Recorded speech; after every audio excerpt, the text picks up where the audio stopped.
Premier, I want to structure this interview. We want to know more about you. That's just one of the elements of this interview, because we see you making announcements, we see you discussing policy, but in all those discussions, what gets lost is just finding out more about David Eby as the person, right?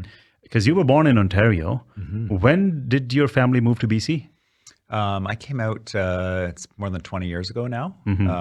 And it was just as I was in law school, I started summering out here in Vancouver for summer jobs as a law student. And it's such an amazing place. I'm sure a lot of your listeners can identify.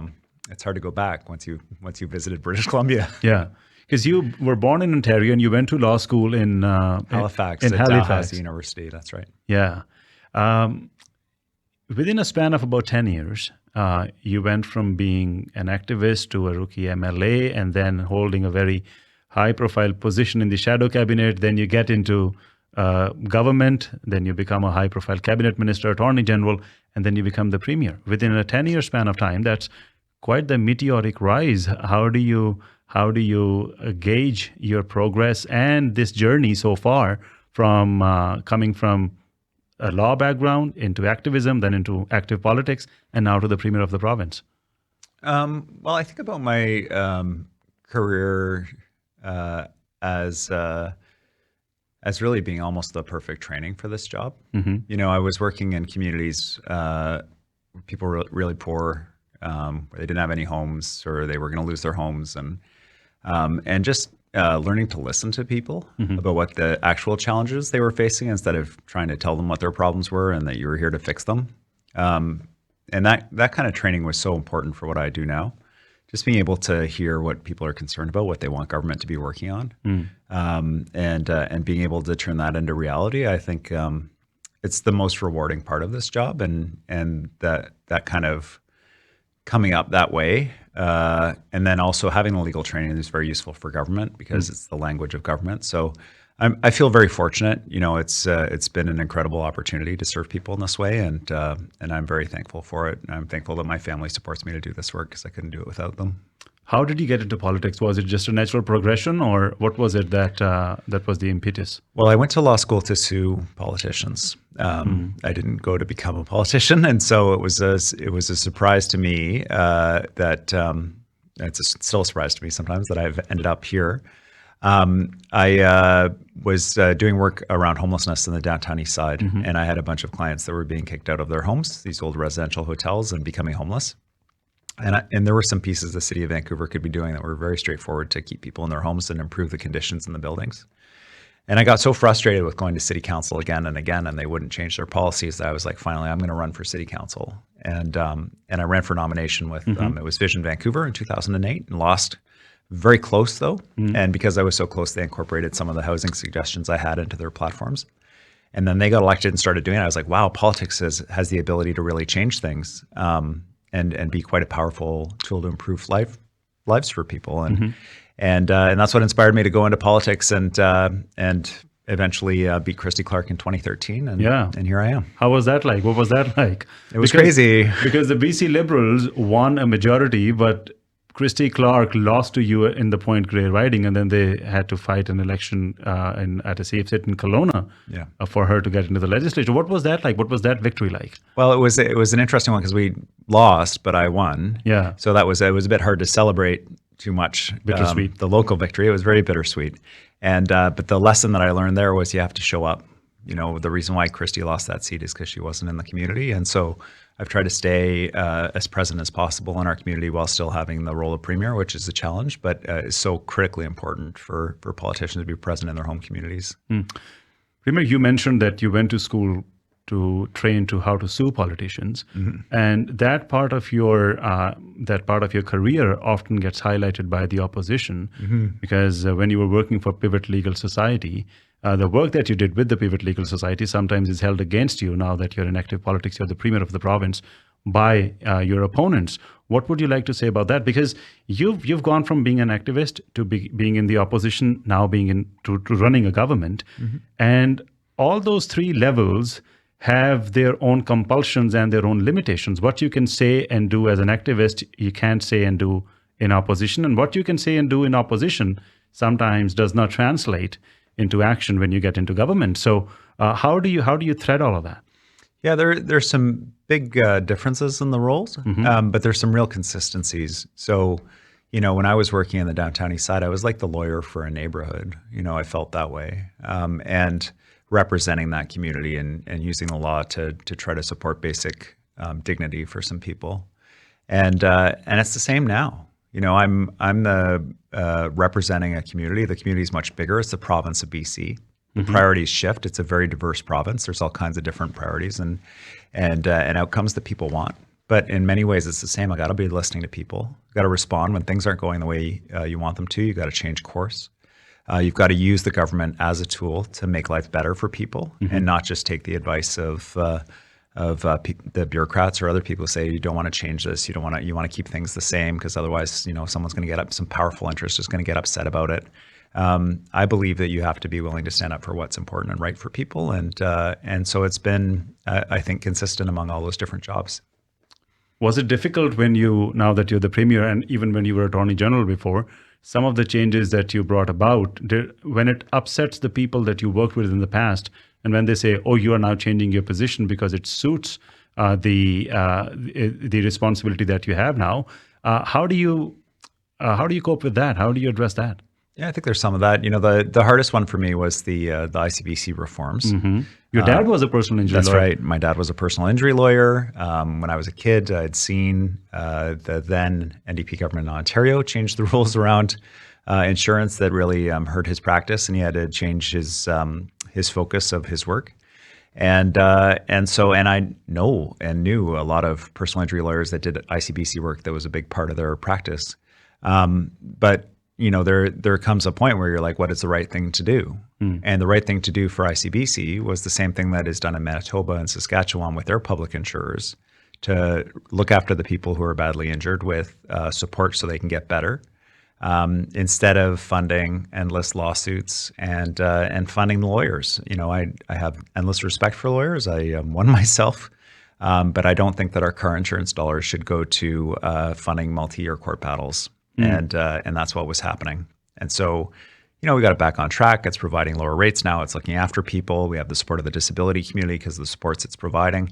And yeah, it was a tough one. It was a difficult one because of those personal relationships. Right. Since we're talking about ICBC and the reforms that you brought about with the no-fault insurance model, recently the BC Conservative leader John Rustad said that should he become Premier, his party would do away with some of the provisions of the no-fault insurance, especially for major injuries, because he says that some people are not getting the benefits that they deserve. There's too much control in the hands of ICBC. And that being said, there are some ICBC customers who are now even suing this whole or the settlements that they've gotten. They're not happy with it. So how do you balance that? Because there have been some concerns with the no-fault model, despite of all the assurances that people would get the care and the benefits that they deserve. And some say that's not what's happening.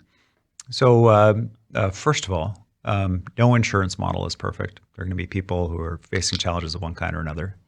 But I can tell you with certainty that the old model was not working. There's a monopoly. ICBC has a monopoly. They're the only car insurance provider in British Columbia. And they were losing more than $1 billion a year. People were looking at the highest insurance rates in Canada with benefits that were not keeping up. People who were badly injured found themselves in court for 3 to 5 years. And the lawyers were lending money to people at high interest rates while they went through this court battle so that they could try to come out the other end. And they didn't have enough money out the other end to support themselves. So they ended up on provincial disability insurance instead of being paid for as they should have been through the car insurance system. So it was a badly broken system. And the fact that John Rustad wants to go back to that is astonishing to me. But not only that, he says he wants to privatize car insurance, which means turning young drivers especially, and anyone that has a business with drivers or has a young driver in their family, that's going to mean massive cost increases for them. We have some of the lowest car insurance rates in Canada with some of the best benefits for both commercial and for younger drivers. And turning people over to private insurance companies that are really going to increase charges. The reason why ICBC was established was because private insurance was so expensive in British Columbia. and so ineffective because we have dangerous and challenging driving conditions.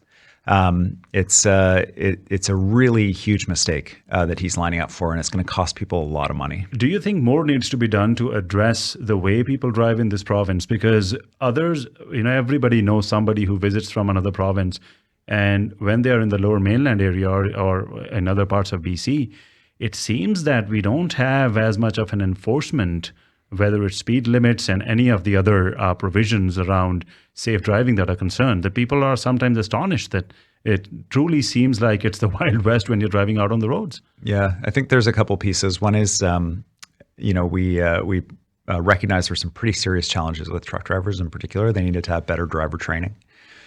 So we established some of the highest standards around truck driver training in Canada through our minimum licensing requirements. And around enforcement, the RCMP in this province are understaffed. And although we've provided funding, Ottawa is not providing the police officers to fill those roles. And so typically, the police get diverted out of traffic and they get moved over to other sections that are more urgent. And I think that's what people are seeing. Should there be a role for technology for that?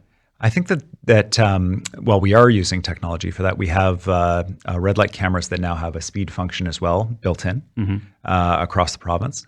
And I think there's an opportunity for us to do what some other jurisdictions have done around having dedicated traffic enforcement so that police can stay focused on crime and the traffic enforcement can stay focused on that. Premier, we had Pierre Poilievre on the show, the federal Conservative leader, on the show on Friday. And while commenting on the state of the provincial politics, he said that British Columbians should really think that what have the people gotten in the last few years with NDP government at the provincial level and a federal Liberal government in Ottawa. And that combination has brought rampant drug use, high housing costs, and a healthcare system that is crumbling. So how do you address what he says when he ties your government, NDP government in the province, and Justin Trudeau's Liberal government at the federal level, and then connect the dots back to all the problems which people are facing in the province? How do you address that? Correlation that Pierre Poilievre is establishing? Well, I would say, like many British Columbians, I have my frustrations with Ottawa as well. I don't think that British Columbia has been treated well by Ottawa. Right now, British Columbians are sending our tax dollars to Ontario through equalization, $1 billion, to Quebec, $13 billion, and then Ottawa putting $20 billion plus into battery plants in those provinces. That's not fair to British Columbia. We need to see some basic respect back from them. But I think it's completely wrong to suggest that the challenges we face, for example, around healthcare aren't right across Canada. And that BC is not leading the way. So on addressing those. So we have 300,000 people in the last 2 years that have a family doctor now who didn't have a family doctor 2 years ago. And that is the first time that the number of people looking for a family doctor has gone down in our province's history for more than 20 years. And we're building a huge number of hospitals across the province to make sure that our infrastructure is there to recruit and retain healthcare professionals, deliver care for people. And here, where we're sitting in Surrey, new Surrey Cloverdale Hospital, 250 people working on that project right now. The Memorial Tower planning process is well underway. And what the Conservatives are proposing for healthcare in British Columbia is a $4 billion cut. And so I just don't think that you're going to be able to address healthcare and the challenges people are facing by cutting that healthcare system right now. And so, some of the things I agree with him. We face big challenges with Ottawa, and some of the things he's saying just aren't right. Alberta has major emergency room closures right now, 24 different hospitals, and they're run by a Conservative government. What about the policy that was brought around for drug decriminalization? Then that pilot project had to be terminated much earlier than anticipated. Do you feel that policy could have been implemented in a different manner? Because now the conversation around treatment has been ongoing for quite some time. At one point, you were even in favor of mandatory treatment, involuntary treatment. Is that something that you're willing to look at and implement moving forward? Yeah. So I think that what we hoped for through decriminalization was that more people would feel comfortable coming forward asking for access to treatment, talking to family and friends and employers about, I'm struggling with addiction. And what we saw instead was people struggling with addiction felt more comfortable coming out and smoking their drugs in a Tim Hortons or a hospital or a street corner where families were nearby, or these kinds of things, which was the complete opposite of what we wanted. So we had to terminate it early. And in my opinion, governments should be ready to change course when things aren't working out the way you hoped. And it wasn't just us who hoped that we would have those outcomes. We had support of the other parties in the legislature, including the BC Liberal Party and an all-party committee, and police officers, chiefs of police across the province. And it wasn't going the way we wanted. And so we had to change direction. We've opened 600 new treatment beds in the last year. We've got 3,600 funded treatment beds. If people are looking for treatment, there's a new phone number, one phone number across the province to get on medications that reduce your cravings and to get people in for treatment. And I think that's the path forward. As far as involuntary care, there's a group of people that need that in our province. A quick comment from you about BC United withdrawing from the election campaign. What would you like to say? Well, I mean, I think it was astonishing to see Kevin Falcon give up. It's pretty clear the influence of the major business people in downtown Vancouver that they still have on the political system, even though we got the big money out of politics. I was surprised to see that party unify around a far-right vote in the BC Conservatives, some really extreme and unusual views from the BC Conservative Party, and some pretty dramatic cuts proposed for our province. So my message is to the people who are thinking about voting for BC United or who have always voted BC Liberal is you have a home here at the BC NDP. We raised $400,000 in the first 4 days after Kevin Falcon gave up. We've had some very high-profile former BC Liberals come over to support the BC NDP, say this time we're going to vote BC NDP. And I just want to assure people who are thinking about that, if you do lend us your vote this election, you will not be disappointed. We will govern responsibly and in a way that supports communities right across the province. Now that the election is a two-party fight, there was earlier this a feeling of comfort among NDP supporters that the split of the vote on the right is ultimately going to prop up the NDP candidates in some of the tough ridings that NDP faces. But now that it's a two-party fight, do you regret not calling an election last year when things were a lot more in your favor? No, not at all. Politics has never been for me like a sport where you kind of rig the system to try to find ways to get an advantage over the other guys. I believe very firmly that you need to, if you're given the opportunity to govern and people don't want an election, that you should govern and you should do your best and put forward the proposals that you think will make a difference. And I do understand that we've had a province in the past under the BC Liberals and John Rustad where it was a completely different philosophy. We saw public money going to support the political party, criminal charges, RCMP investigations, scandal after scandal, $1 million donations, everything else, and just to support getting reelected. And I just fundamentally disagree with that. I think that is a big problem that hurts the province in the long run. And I was and remain content to wait for the fixed election date to give people a fair say about where they want their province to go. Priyanka ji, good morning. Good morning, Prince. जी मैं विजय सैनी बोल रहा हूँ जी ते premiere साडे नाल ने. Hi, Premier. My name is Priyanka, and my question is, so Premier, I'm not against any party, and I'm not with any party rather, but I want to elect a party that is in favor of common man. Better healthcare is what we need, and I've been hearing that other parties like conservatives and liberals, they did not let the hospital build, and they want to privatize healthcare, and I'm afraid what will happen to our province if, healthcare is privatized because we all cannot, afford the costly insurance. What do you think will be the picture of British Columbia if they come in power?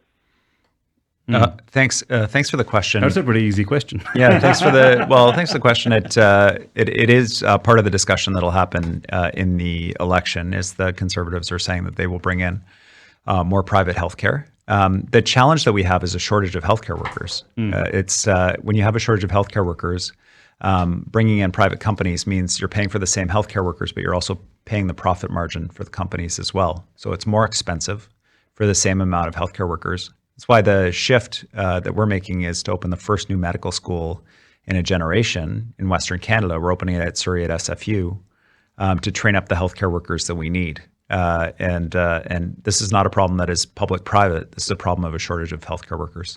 Our next caller is Deep. Deep ਜੀ ਤੁਸੀਂ here ਤੇ ਹੋ? ਹਾਏ ਸਤਿ ਸ਼੍ਰੀ ਅਕਾਲ ਜੀ ਮੈਂ ਨਾ ਪੰਜਾਬੀ ਚ ਕੁਐਸਚਨ ਪੁੱਛਾਂਗਾ ਜੀ ਸ਼ੋਰ ਤੇ ਤੁਸੀਂ ਨਾ ਟ੍ਰਾਂਸਲੇਟ ਕਰਦੇ ਹੋ ਹਾਂਜੀ ਉਹ ਨਾ ਮੈਂ ਪੁੱਛਣਾ ਸੀ ਅਸੀਂ ਸਾਡੇ ਪਿਕਸ ਦੇ ਮੈਂਬਰ ਆ ਅਸੀਂ ਤੇ ਸਾਡੇ ਨਾਲ ਦੇ ਹੋਰ ਵੀ ਲਾਈਫ ਟਾਈਮ ਮੈਂਬਰ ਸੀਗੇ ਜਿਹੜੇ ਸਤਵੀਰ ਜੀਮਾ ਨੇ ਉੱਥੇ ਸਾਨੂੰ ਤਾਂ ਕੱਲ ਜਾਣ ਵੀ ਦਿੱਤਾ ਬਲੌਕ ਕਰਤਾ ਵੀ ਤੁਸੀਂ ਇਨਸਾਈਡ ਨਹੀਂ ਜਾ ਸਕਦੇ ਜਿਹੜੀਆਂ ਉਹ ਧਾਂਦਲੀਆਂ ਕਰ ਰਹੇ ਨੇ ਜਾਂ ਜਿਹੜੇ ਉਹ ਸਕੈਂਡਲ ਕਰ ਰਹੇ ਨੇ ਕੀ ਇਹ ਡੇਵਿਡ ਈਵੀ ਸਾਹਿਬ ਜਾਣਦੇ ਨੇ ਉਹ ਧਾਂਦਲੀਆਂ ਨੂੰ ਮੈਂ ਪੁੱਛਦਾ ਜੀ ਮਿਹਰਬਾਨੀ ਦੀਪ ਜੇਕਰ ਹੈਲੋ ਹਾਂਜੀ ਹਾਂਜੀ ਜੇਕਰ ਉਹ ਜਾਣਦੇ ਨੇ ਤੇ ਕੀ ਇਨਵੈਸਟੀਗੇਸ਼ਨ ਕਰਨਗੇ ਉਹਨਾਂ ਤੇ ਬਹੁਤ ਮਿਹਰਬਾਨੀ ਥੈਂਕ ਯੂ ਦੀਪ ਜੀ so the caller is highlighting an issue with this local organization PICS and there have been concerns lately about the way the organization is being run. Yesterday was the AGM and Mr. Deep says that he is one of the lifetime members and they were not allowed to enter in the AGM yesterday. There have been allegations of mismanagement of funds and the caller wants to know, are you aware of this? And once this comes to light, what is it that you would do to make sure that this organization, which is funded by taxpayer dollars, is held to account for the way they spend the money? Yeah, thanks. I am aware. PICS has done work for a generation here south of the Fraser, supporting immigrants, new arrivals, supporting the South Asian community. There were allegations of inappropriate use of funds. There was an independent audit done, totally cleared PICS. They're building Mr. Gill's vision for the community, which is a long-term care support for South Asian seniors with appropriate language and food so that they feel comfortable in their final years. The project, like all construction across Canada, across North America, is more expensive now than when it was originally proposed. And I know there's concern about that, and there should be. We've got to try to keep costs down. But the organization has been fully cleared of any allegations of inappropriate use of funds. And they're building what is needed here, which is culturally appropriate care for seniors. If members are still concerned, if there was an AGM yesterday and the access to membership was blocked, is that something that should be a cause of concern? And if there are other allegations that crop up, should that lead to some action from the government side? Well, for nonprofit organizations, anytime there's an allegation that government funds are used improperly, we ensure that there's an independent audit and review of that. And we did that for PICS. I think in terms of the running of individual nonprofit organizations, their AGMs and everything, people need to resolve that with the membership or with the board of directors. And if they can't, then they can go to court, of course. But I have confidence in PICS and I've seen the outcome of the review, which is positive for PICS, and they're doing important work for the community. ਸਾਡੇ ਅਗਲੇ collar ਨੇ ਪਰਮਵੀਰ ਗਰੇਵਾਲ ਜੀ you are on air. What's your question for the Premier? Vijay ਮੈਂ ਪੰਜਾਬੀ ਦੀ ਗੱਲ ਕਰਦਾ quickly ਇੱਕ ਤਾਂ ਇਹਨਾਂ ਨੂੰ ਪੁੱਛੋ ਵੀ ਜਿਹੜਾ ਟਨਲ ਦੇ ਉੱਤੇ ਬ੍ਰਿਜ ਬਣਨਾ ਹੈ ਕੀ ਬਣਨਾ ਉਹਦਾ ਸਟੇਟਸ ਕੀ ਆ ਤੇ ਜਿਹੜਾ ਆਪਣਾ ਇੱਧਰ ਨਵਾਂ ਹਸਪੀਟਲ ਬਣਨਾ ਉਹਦਾ ਸਟੇਟਸ ਕੀ ਆ ਤੇ ਇਹ ਜਿਹੜੇ ਹੁਣ ਡਾਕਟਰ ਇੰਡੀਆ ਤੋਂ ਜਾਂ ਹੋਰ ਫੋਰਨ ਕੰਟਰੀ ਤੋਂ ਆਏ ਆ ਉਹਨਾਂ ਨੂੰ ਈਜ਼ੀਲੀ ਇੱਥੇ ਵੀ ਐਜ਼ ਏ ਡਾਕਟਰ ਕੰਮ ਕਰ ਸਕਣ ਉਹਦੇ ਲਈ ਕੀ ਕਰ ਰਹੇ instead of putting money in the system ਵੀ ਉਹ ਤਾਂ ਵਰਕ ਕਰ ਨਹੀਂ ਰਹੀ ਵੀ ਇੰਨੇ ਬਿਲੀਅਨ ਪਾਤੇ ਵੀ ਉਹਦਾ ਪ੍ਰੈਕਟੀਕਲੀ ਕੁਝ ਦਿਸ ਨਹੀਂ ਰਿਹਾ ਹੈਗਾ ਮਿਹਰਬਾਨੀ thank you So Premier, the question, it's a three-part question. First of all, the update on the Messi tunnel replacement. Would it be a tunnel? Would it be a bridge? We know that the construction timeline has been delayed and it will be by the end of this decade when the tunnel is ready. What's going on with that? We have put out the contract for tender and awarded that contract. And so there is a contractor that's already beginning work on this, and we will be delivering the tunnel for people, just like we're delivering the Highway 1 expansion eventually right out to Chilliwack.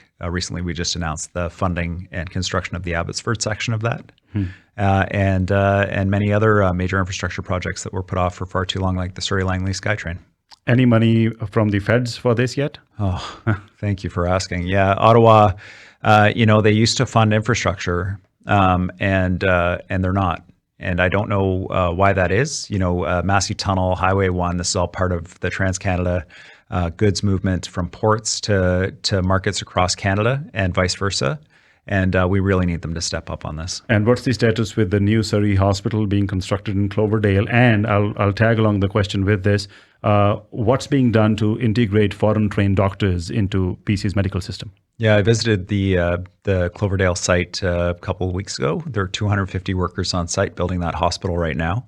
It's a massive hub of activity, and I'm really excited about that finally happening for the community. And then for foreign trained doctors is a very similar approach to foreign credential recognition generally. Is having a fixed set of rules to get people off the sidelines and into working using their skills to build our province. We have so many new arrivals in the province with skills, engineers, lawyers, doctors, teachers, making sure that they're able to get to work right away rather than working other jobs. We've got, I think, somewhere in the order of 800 internationally trained physicians that have been recognized since we started this program, and we got more to do. Premier David Eby ਨਾਲ ਗੱਲਬਾਤ ਚੱਲ ਰਹੀ ਹੈ। ਅਸੀਂ ਸਿਰਫ 2 ਹੋਰ ਕਾਲਸ ਲੈ ਸਕਾਂਗੇ। ਮੈਨੂੰ ਪਤਾ ਹੈ ਲਾਈਨਸ ਬਹੁਤ ਸਾਰੀਆਂ ਫੁੱਲ ਨੇ, ਪਰ ਸਮਾਂ ਹੋਰ ਇਜਾਜ਼ਤ ਨਹੀਂ ਦੇਗਾ with the timing। 2 ਹੋਰ ਕਾਲਸ ਲੈ ਸਕਾਂਗੇ। The next caller is Gurinder Singh ਪੁਨੀ ਜੀ। ਪੁਨੀ ਸਾਹਿਬ, ਤੁਹਾਡਾ ਸਵਾਲ ਕੀ ਹੈ ਜੀ? Thanks, Premier, for taking the questions. Like, we are a worker association, and we have experience like the worker who raised the concern about under the British Columbian or Canadian labor laws or safety laws. Those workers are reduced their hours or terminated or just reduce their hours, so they are forced to quit. So do you think the need to be improved the BC labor law or so? You're talking about the trucking industry, right, Mr. Puni? Actually, this is situation of actually all workers, but we are just dealing with the trucking container drivers, but this is the situation for all the workers in BC. Premier. Yes, specifically on trucking, we need to do a review. We had an agreement with that was struck with the container trucking industry, and the time is due to have a review and see whether the results that came from that were delivered in terms of everything from worker safety to assignments and so on. But that more broadly, WorkSafe BC is an organization. If workers have had this experience, they can go to WorkSafe. They should not be retaliated against for raising safety issues. And we put resources into the Employment Standards Branch, so you can bring a complaint forward if you're being retaliated against in that way. And they do have Punjabi language services available as well, so people shouldn't be worried about language barriers. Our last caller is Karamjit Atwal. Karamjit ji, ਤੁਸੀਂ here what's your question for the Premier? Good morning to both of you. Good morning. And I'm a taxi owner operator, and working in the taxi industry from last 33 years. And before the NDP comes into power, we was not accepting they will bring the ride share, and that will hurt us badly. So now from last 2-3 years, and we are accepting from the NDP government to ban. There should be limit and ban on the more ride share hiring or making big fleet, and because it's already hurting us badly. And Sankhep rakhiyo Atwal sahab, please. If the NDP want to have the board from taxi industry, so what will they do if they comes in the power for the taxi industry? Please. Premier. Yeah, I think I've talked to a lot of taxi drivers that are anxious right now. Thankfully, we had a record-setting tourist season. I think that was helpful for a lot of cab drivers and cruise ships coming in. But I know they're hurting right now. We're having conversations with them about the need to ensure that insurance reflects the actual risk and the costs that they impose, and that it's fair and a level playing field with rideshare. To address the issue of the number of rideshare cars that may be driving congestion in major centers, making sure we have reliable data from the companies. Taxi drivers will know that we recently increased minimum standards of treatment for rideshare drivers so that they're protected, but also provides more of a level playing field.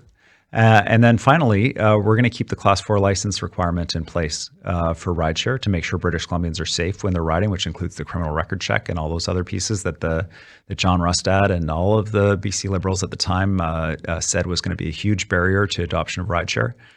We need to make sure that people are safe. It's not about giving one sector or the other an advantage. It's about making sure that it's fair between rideshare and taxi. Premier, one more question. City of Surrey is voting on a proposal tonight to ask the province for a separate city charter for the City of Surrey. That sooner or later is going to land at the desk of the Ministry of Municipal Affairs and your desk as well. What's going to be your stance on it? Well, I think it's important to recognize that the City of Surrey is distinct. It is facing huge pressures that other cities aren't around growth. and seeing a massive infrastructure investment from the province right now. We need to coordinate that. We need to be able to work quickly with mayor and council. Now that hopefully we're past the policing issue for the city of Surrey, I'm hopeful that the mayor and council and the province can have a very constructive relationship about how we make sure that the city is successful, because I think there's so much that we can do together to make Surrey amazing. It's already an incredibly vibrant place, but to make it work well around traffic, around an identifiable downtown core, about supporting culture and sport and recreation, so it's an exciting and wonderful place to live for all families. The opportunities are huge, and whether that's through a charter or other targeted legislative changes, the only way we can get there is through cooperation with City Council and working closely together. And I'm hopeful we're going to be able to do that.